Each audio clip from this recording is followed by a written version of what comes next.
Hello students, class 11th के chemistry के इस नए लेक्चर में आप सभी का बहुत बहुत स्वागत है। आज के वीडियो में हमारा टॉपिक रहेगा आयनाइजेशन एनर्जी, जो कि हमारा 11th क्लास का 3rd चैप्टर था, classification of elements and periodicity in properties. उसमें आज का हमारा क्या टॉपिक है, आयनाइजेशन एनर्जी। हम आयनाइजेशन एनर्जी के बारे में पढ़ेंगे, इसकी डेफिनेशन क्या होती है और पीरियोडिक टेबल के अंदर इसका ट्रेंड क्या रहेगा। To amount of energy required to remove most closely bound electron from an isolated gaseous neutral atom. मान लीजिए हमारे पास कोई भी एटम है और ये उसका न्यूक्लियस, मान लीजिए इस सेल के अंदर जो आउटर मोस्ट सेल इलेक्ट्रॉन है ये, तो मोस्ट लूजली बाउंड इलेक्ट्रॉन, कोई भी आइसोलेटेड हमारा मतलब है कि यहाँ पे इस एलिमेंट के साथ किसी भी टाइप का फोर्स ऑफ इंटरेक्शन या कोई भी फील्ड अप्लाई नहीं कर रखी है। और न्यूट्रल एटम की हम बात कर रहे हैं, न्यूट्रल और gaseous atom. Isolated neutral gaseous atom में से हमें इलेक्ट्रॉन रिमूव करना है यहाँ से, तो उसके लिए कितने अमाउंट एनर्जी की रिक्वायरमेंट होगी, उस एनर्जी को बोलते हैं ionization energy. Isolated neutral gaseous atom में से इलेक्ट्रॉन रिमूव करने के लिए जितनी अमाउंट ऑफ एनर्जी की जरूरत पड़ेगी उसी को क्या बोलेंगे, आयनाइजेशन एनर्जी। और आयनाइजेशन एक एंडोथर्मिक प्रोसेस होती है। जैसे ही इलेक्ट्रॉन रिमूव करते हैं तो हमें हीट वहां पे देनी पड़ती है, हीट या फिर एनर्जी बोल दो आप। हमें एनर्जी की रिक्वायरमेंट होती है, हमें खुद एनर्जी देनी पड़ती है। तो जो डेल्टा एच होगा, एंथैल्पी का जो चेंज होगा वो पॉजिटिव होगा, क्योंकि हम गिवन कर रहे हैं हम हीट प्रोसेस के अंदर। तो एंडोथर्मिक प्रोसेस होती है आयनाइजेशन, तो डेल्टा एच की वैल्यू क्या रहेगी एंडोथर्मिक प्रोसेस के लिए, पॉजिटिव रहेगी, एंथैल्पी का चेंज पॉजिटिव।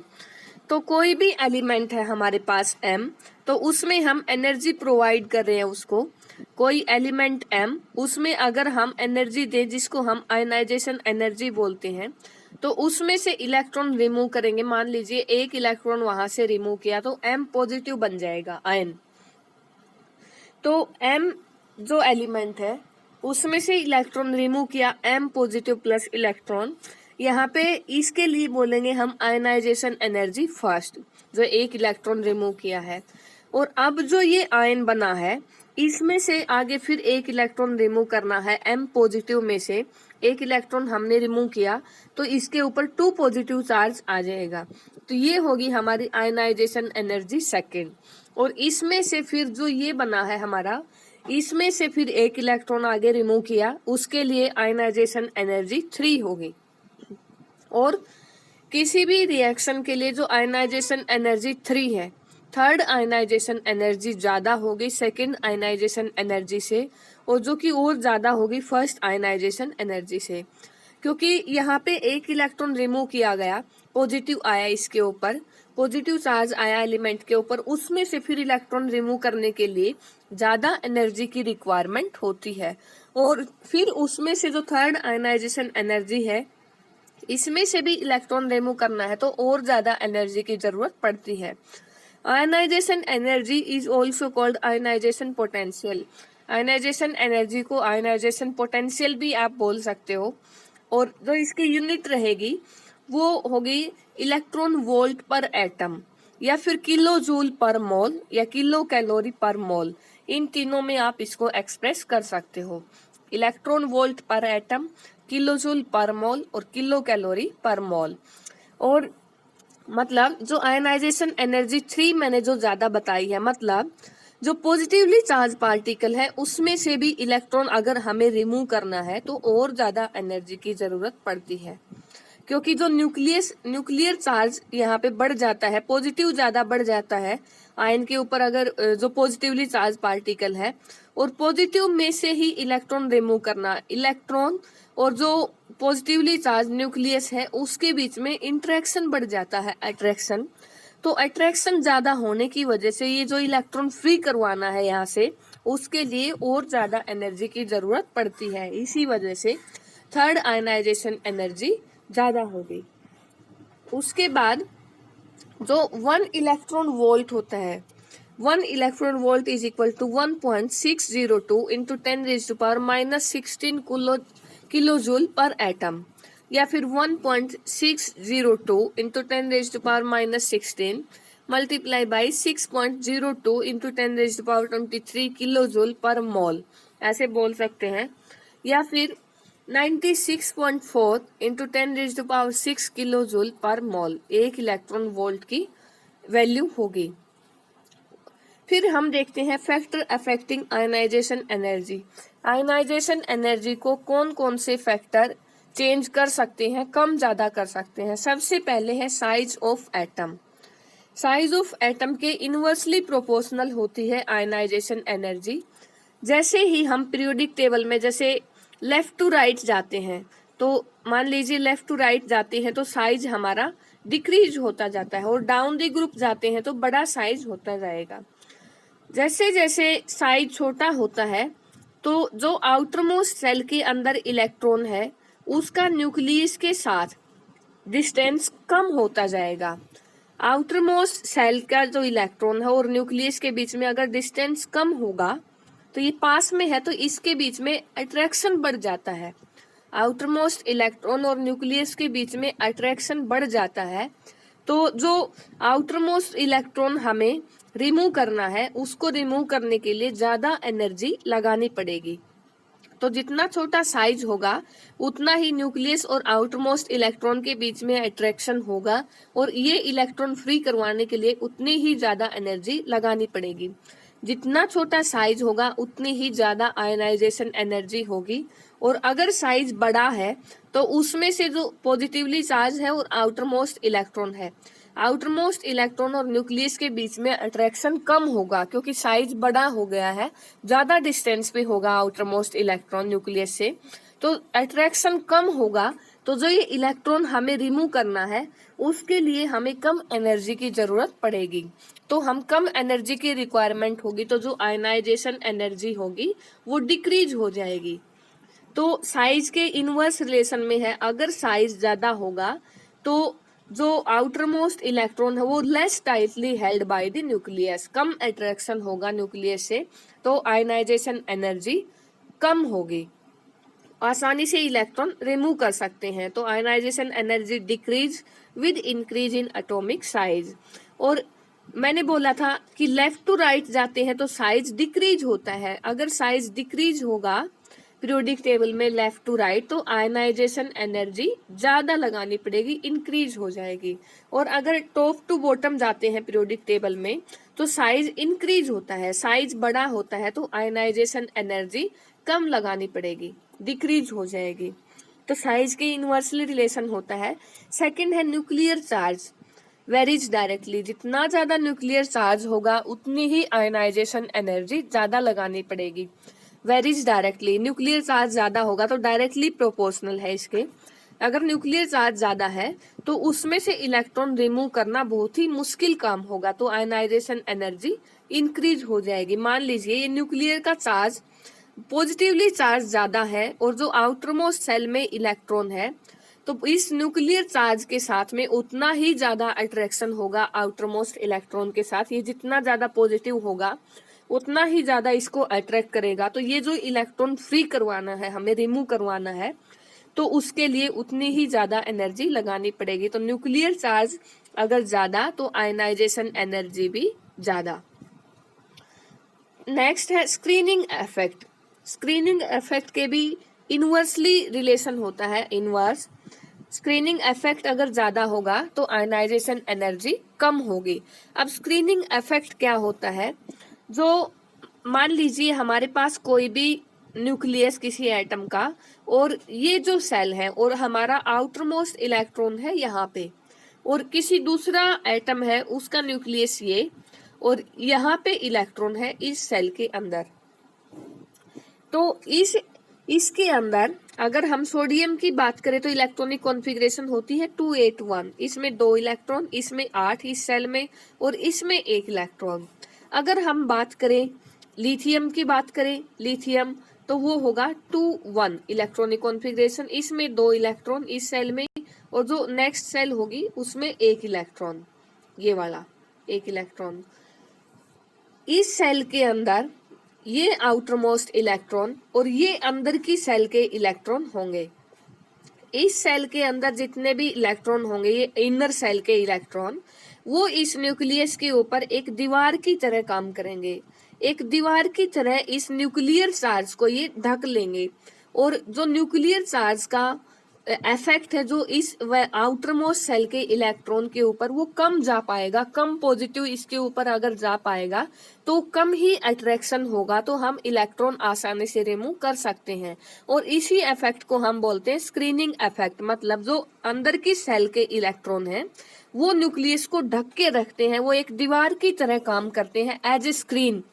तो इन जो न्यूक्लियर चार्ज है वो इसके ऊपर कम इफेक्ट दिखा सकता है, तो इसको क्या बोलते हैं, स्क्रीनिंग इफेक्ट। और जो आउटर मोस्ट इलेक्ट्रॉन है वो जितना न्यूक्लियर चार्ज यहाँ से फील करेगा उसको बोलते हैं इफेक्टिव न्यूक्लियर चार्ज। जितना न्यूक्लियर चार्ज यहाँ पे अट्रैक्शन में होगा इसके साथ, हालांकि कम होगा, उसको इफेक्टिव न्यूक्लियर चार्ज बोलते हैं। और इस इफेक्ट को बोलते हैं स्क्रीनिंग इफेक्ट। मतलब electron of inner shell repel the electron of outermost shell. जो अभी बताया था, अंदर की सेल के जो इलेक्ट्रॉन है ये वाले, और आउटर मोस्ट इलेक्ट्रॉन है जो ये अंदर की सेल के इलेक्ट्रॉन इस इलेक्ट्रॉन को रिपेल करेंगे। ये मतलब ज्यादा दूर होगा, और ये अंदर की सेल के इलेक्ट्रॉन इस न्यूक्लियस के चार्ज को ढक के रखेंगे, न्यूक्लियस को दीवार की तरह काम करेंगे, तो कम अट्रैक्शन जा पाएगा। उस इफेक्ट को क्या बोलेंगे, स्क्रीनिंग इफेक्ट, या फिर शील्डिंग इफेक्ट भी बोल सकते हैं, शील्डिंग या स्क्रीनिंग इफेक्ट।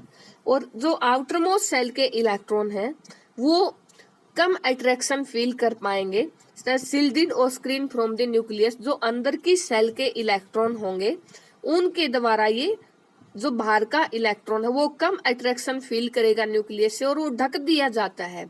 अंदर की सेल के द्वारा ये न्यूक्लियस ढक दिया जाता है, एक दीवार की तरह काम करता है इस इलेक्ट्रॉन के लिए।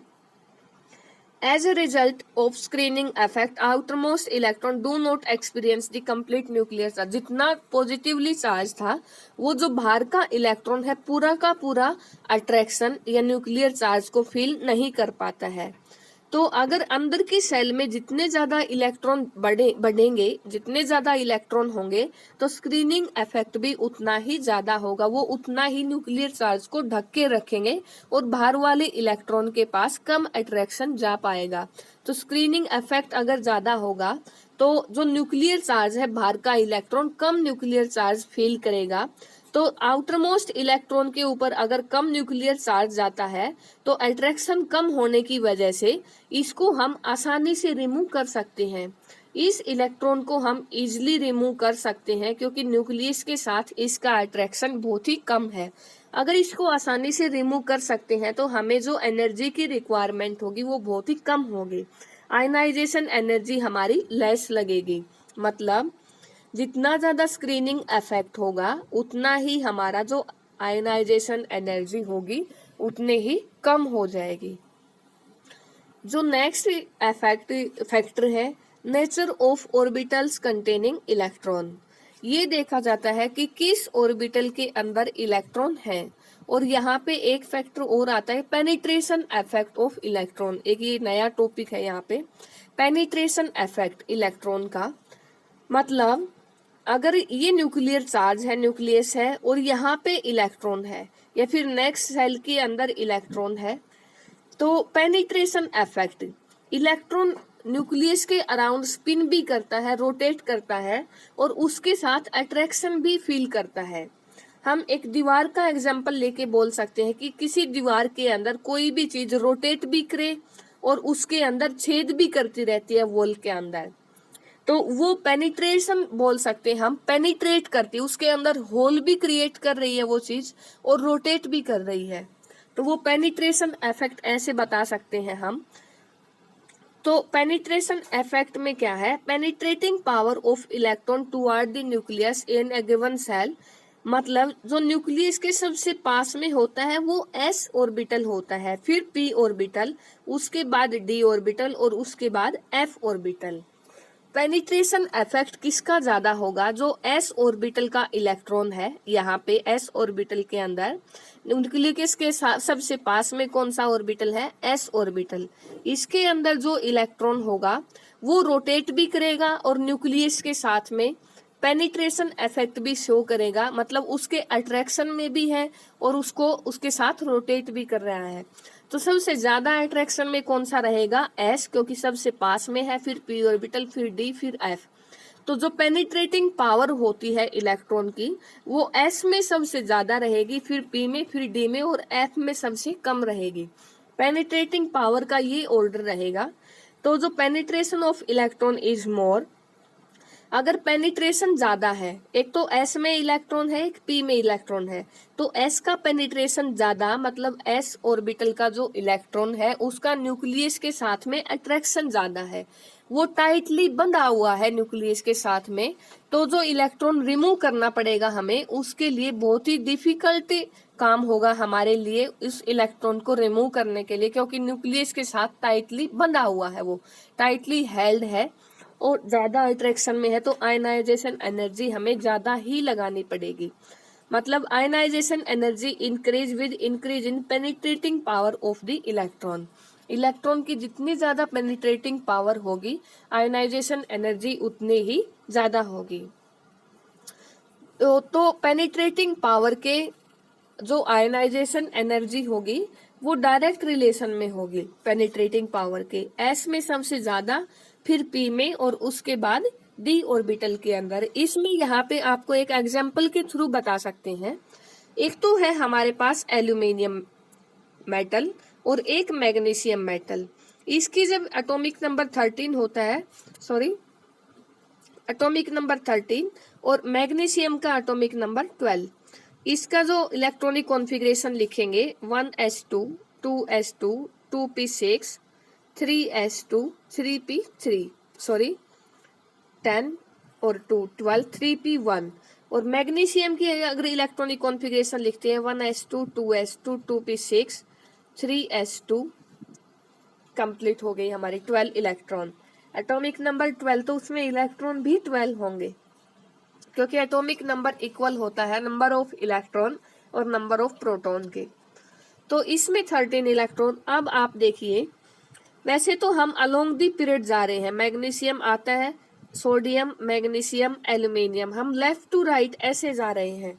अगर हम साइज के हिसाब से देखें तो एल्यूमिनियम राइट साइड में है पीरियोडिक टेबल के, मैग्नीशियम से उस तरफ है, तो आयनाइजेशन एनर्जी एल्यूमिनियम की ज्यादा होनी चाहिए, क्योंकि लेफ्ट टू राइट देखते हैं तो एल्यूमिनियम लास्ट में है राइट साइड में मैग्नीशियम के, तो एल्यूमिनियम की ज्यादा होनी चाहिए मैग्नीशियम से। लेकिन ऐसा नहीं होता है, क्योंकि जो आउटरमोस्ट सेल है हमारे पास वो 3 सेल है, यहाँ पे 3 आउटरमोस्ट सेल और इसके अंदर भी 3 सेल आउटरमोस्ट सेल है। आउटरमोस्ट सेल हमारी सेम है और इसमें तो हमें अगर इलेक्ट्रॉन रिमूव करना है तो p ऑर्बिटल में से करना है। एक p इलेक्ट्रॉन है यहाँ पे 3p के अंदर, और इसमें अगर इलेक्ट्रॉन रिमूव करना है तो 3 सेल है, लेकिन s ऑर्बिटल में से करना है। एक तो हमें s ऑर्बिटल में से इलेक्ट्रॉन रिमूव करना, इसमें हमें p में से। तो अभी मैंने बताया जो पेनिट्रेशन इफेक्ट होता है वो s का ज्यादा होता है, वो s का ज्यादा होता है p से, और p का ज्यादा होगा d से, और सबसे कम होगा f ऑर्बिटल का। इसमें s में से इलेक्ट्रॉन रिमूव करना, इसमें p ऑर्बिटल में से इलेक्ट्रॉन रिमूव करना, ये ज्यादा पेनिट्रेट होता है, इसका न्यूक्लियस के साथ में ज्यादा अट्रैक्शन होता है, न्यूक्लियर चार्ज के साथ ये ज्यादा बंधा हुआ है। तो इस s में से इलेक्ट्रॉन निकालना बहुत ही डिफिकल्ट है एल्यूमिनियम के कंपैरिजन में। तो जो आयनाइजेशन एनर्जी होगी वो मैग्नीशियम की ज्यादा होगी, आयनाइजेशन एनर्जी मैग्नीशियम की ज्यादा होगी, आयनाइजेशन एनर्जी एल्यूमिनियम से। जनरली हमने ये बोला था लेफ्ट टू राइट इंक्रीज होती है साइज कम होने की वजह से, होनी एल्यूमिनियम की ज्यादा थी, लेकिन ये एक्सेप्शनल केस रहेगा, पेनिट्रेशन इफेक्ट का यहाँ पे कॉन्सेप्ट लगता है। इसी तरीके से हम बाकी एलिमेंट्स की भी आयनाइजेशन एनर्जी देख सकते हैं। और नेक्स्ट जो फैक्टर रहेगा इलेक्ट्रॉनिक कॉन्फ़िगरेशन। इलेक्ट्रॉनिक कॉन्फ़िगरेशन अगर किसी एटम की स्टेबल इलेक्ट्रॉनिक कॉन्फ़िगरेशन है, या तो हाफ फील्ड है या फुली फील्ड इलेक्ट्रॉनिक कॉन्फ़िगरेशन है। मान लीजिए किसी में पी के अंदर 3 इलेक्ट्रॉन है, हम नाइट्रोजन का केस ले सकते हैं, 7 होता है atomic number, electronic configuration 1s2 2s2 2p3, 2p के अंदर 3 इलेक्ट्रॉन होते हैं। अगला हम ऑक्सीजन ले अगर इसके साथ में 1s2 2s2 2p4, ऑक्सीजन की बात करें तो यहाँ पे 4 इलेक्ट्रॉन। अब जो हाफ फील्ड स्टेबिलिटी, ये हाफ फील्ड इलेक्ट्रॉनिक कॉन्फ़िगरेशन तीनों ऑर्बिटल में एक एक इलेक्ट्रॉन, लेकिन ये हाफ फील्ड नहीं है, एक ऑर्बिटल में पेयरिंग हो रखी है। जो हाफ फील्ड इलेक्ट्रॉनिक कॉन्फ़िगरेशन होगी वो ज्यादा स्टेबल होती है इसके कंपैरिजन में, इसमें सिमिट्री है, सब एक जैसे भरे हुए हैं, हाफ फील्ड इलेक्ट्रॉनिक कॉन्फ़िगरेशन है। हाफ फील्ड इलेक्ट्रॉनिक कॉन्फ़िगरेशन ज्यादा स्टेबल होती है इस इलेक्ट्रॉनिक कॉन्फ़िगरेशन के कंपैरिजन में। अगर इसमें से इलेक्ट्रॉन रिमूव करना है इसके कंपैरिजन में, नाइट्रोजन और ऑक्सीजन की बात करें तो इसके लिए ज्यादा एनर्जी की रिक्वायरमेंट होगी, क्योंकि ये जो इलेक्ट्रॉनिक कॉन्फ़िगरेशन है वो मोर स्टेबल है। हाफ फील्ड इलेक्ट्रॉनिक कॉन्फ़िगरेशन ज्यादा स्टेबल होती है, ज्यादा स्टेबल चीज में से इलेक्ट्रॉन अगर हटाना है तो बहुत ज्यादा एनर्जी की रिक्वायरमेंट होती है। अगर हम ऑर्डर देखें तो एक ऑक्सीजन एक nitrogen, nitrogen oxygen left to right जाएंगे तो आयनाइजेशन एनर्जी, वैसे ट्रेंड देखें तो ऑक्सीजन की ज्यादा होनी चाहिए आयनाइजेशन एनर्जी नाइट्रोजन से, लेकिन है नाइट्रोजन की ज्यादा ऑक्सीजन से, ये एक्सेप्शनल केस। जो इलेक्ट्रॉनिक कॉन्फ़िगरेशन का कॉन्सेप्ट लगता है, हाफ फील्ड इलेक्ट्रॉनिक कॉन्फ़िगरेशन है नाइट्रोजन की, जो कि ज्यादा स्टेबल होती है, इसमें से इलेक्ट्रॉन रिमूव करना डिफिकल्ट है तो ज्यादा एनर्जी की रिक्वायरमेंट होगी। या फिर फुली फील्ड इलेक्ट्रॉनिक कॉन्फ़िगरेशन, कोई एटम है जैसे बेरिलियम है या फिर जिंक एटम लगा सकते हैं हम, जिंक की जो इलेक्ट्रॉनिक कॉन्फ़िगरेशन होती है 3d10 4s2, जो डी सब सेल है वो पूरी भरी हुई है डी, या फिर किसी एटम के अंदर अगर नियोन है जैसे 2p6 आता है, जो p ऑर्बिटल है वो पूरा भरा हुआ है, ये होती है फुली फील्ड इलेक्ट्रॉनिक कॉन्फ़िगरेशन। जो p ऑर्बिटल है या फिर और कोई भी ऑर्बिटल है वो पूरी तरह से भरा हुआ है, तो फुली फील्ड इलेक्ट्रॉनिक कॉन्फ़िगरेशन।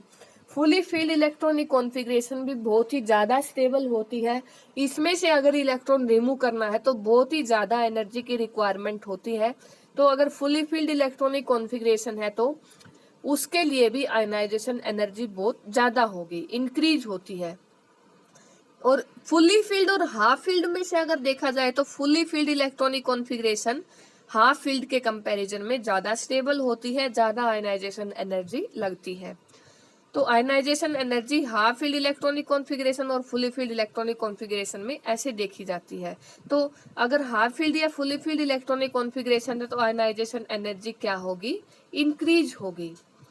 तो नाइट्रोजन और ऑक्सीजन का मैंने आपको एग्जाम्पल बताया है, इसमें जनरली नहीं चलेगा, लेफ्ट टू राइट जाते हैं तो साइज छोटा होता है, आयनाइजेशन एनर्जी कम हो जाती है, लेकिन इसमें हाफ फील्ड इलेक्ट्रॉनिक कॉन्फ़िगरेशन का केस लगेगा। फिर बताती हूँ मैं आपको, वही कॉन्सेप्ट लगने वाला और नाइट्रोजन की आयनाइजेशन एनर्जी ज्यादा हो जाएगी। तो ऐसे आयनाइजेशन एनर्जी किसी भी एलिमेंट की इलेक्ट्रॉनिक कॉन्फ़िगरेशन के ऊपर डिपेंड करती है, जैसे हमने नाइट्रोजन और ऑक्सीजन का एग्जाम्पल लिया है। फिर उसके बाद है जनरल ट्रेंड। जनरली ये फैक्टर अफेक्टिंग पढ़े हैं हमने, अब जनरली देखते हैं इसका क्या ट्रेंड है। पहले ही बता चुकी हूँ मैं, जब लेफ्ट टू राइट जाएंगे पीरियोडिक टेबल के अंदर, लेफ्ट से राइट में जाएंगे तो जो साइज होता है वो डिक्रीज होता है, एटॉमिक साइज डिक्रीज होगा और न्यूक्लियर चार्ज ज्यादा होता है। जो पॉजिटिवली चार्ज है, नंबर ऑफ प्रोटॉन बढ़ते हैं लेफ्ट टू राइट, एक ही सेल सेम सेल रहती है लेकिन नंबर ऑफ प्रोटॉन बढ़ते जाते हैं तो न्यूक्लियर चार्ज बढ़ जाता है, न्यूक्लियर चार्ज ज्यादा होगा और एटॉमिक साइज छोटा होता है। तो जो इलेक्ट्रॉन है आउटर मोस्ट सेल के अंदर, इलेक्ट्रॉन और न्यूक्लियस के बीच में अट्रैक्शन ज्यादा होता है, ज्यादा अट्रैक्शन होगा तो ये इलेक्ट्रॉन रिमूव करने के लिए ज्यादा एनर्जी की रिक्वायरमेंट होगी, तो आयनाइजेशन एनर्जी हमारी इंक्रीज होती है, जनरली बोल रहे हैं हम। तो along the period left to right जाएंगे तो आयनाइजेशन एनर्जी ज्यादा होगी। क्या क्या रीजन, न्यूक्लियर चार्ज ज्यादा होता है और एटॉमिक साइज छोटा होता है। और इसमें विद एक्सेप्शनल जो जेड इफेक्टिव है, इफेक्टिव न्यूक्लियर चार्ज का कॉन्सेप्ट लगता है, जिसमें एक्सेप्शनल केसेस भी इसमें बहुत सारे हैं।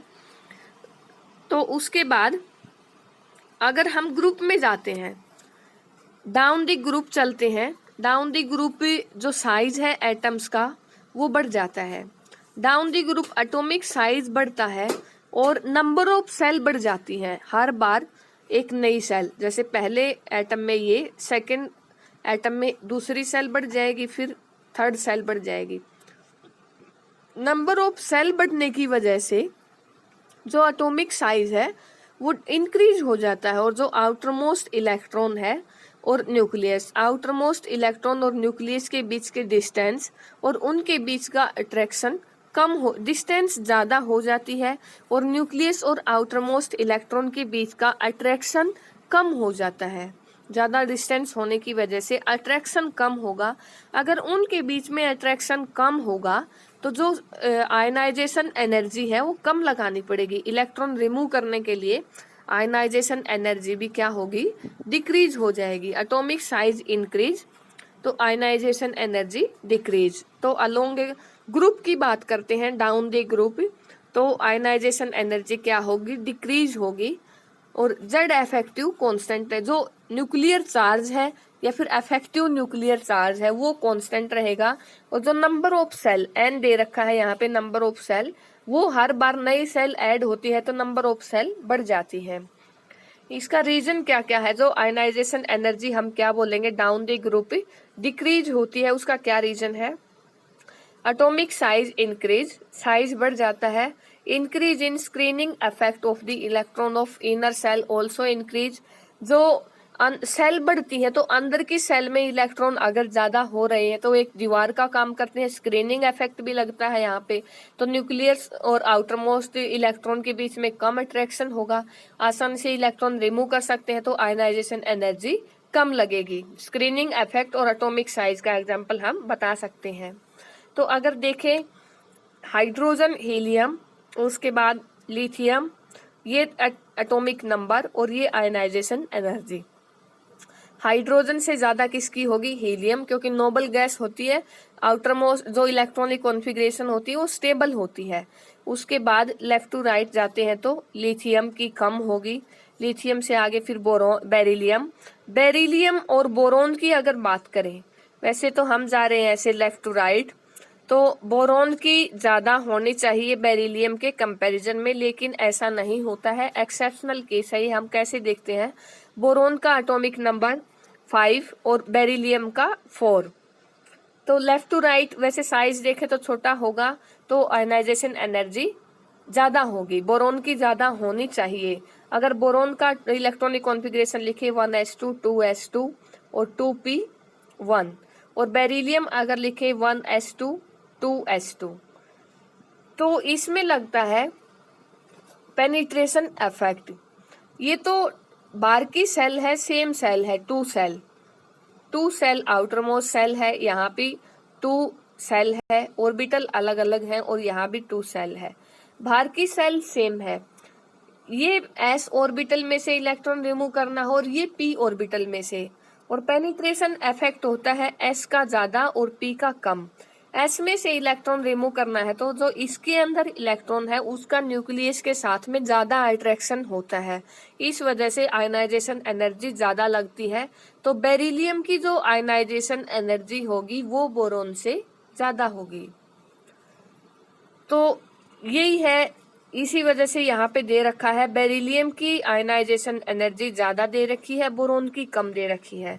उसके बाद फिर कार्बन की ज्यादा होगी, फिर नाइट्रोजन, और नाइट्रोजन के बाद होनी चाहिए ऑक्सीजन की ज्यादा, लेकिन ये भी नहीं है, ऐसा भी नहीं है, क्योंकि नाइट्रोजन का एटॉमिक नंबर 7, ऑक्सीजन का 8। इसकी इलेक्ट्रॉनिक कॉन्फ़िगरेशन लिखते हैं 1s2 2s2 2p3, और ऑक्सीजन के केस में आ जाता है 2p4। ये मैं पहले बता चुकी हूँ। इसकी जो हाफ फील्ड इलेक्ट्रॉनिक कॉन्फ़िगरेशन है वो ऑक्सीजन के कंपैरिजन में ज़्यादा स्टेबल होने की वजह से इसमें इलेक्ट्रॉन, अगर इसमें से इलेक्ट्रॉन रिमूव करना है तो ज़्यादा आयनाइजेशन एनर्जी लगती है।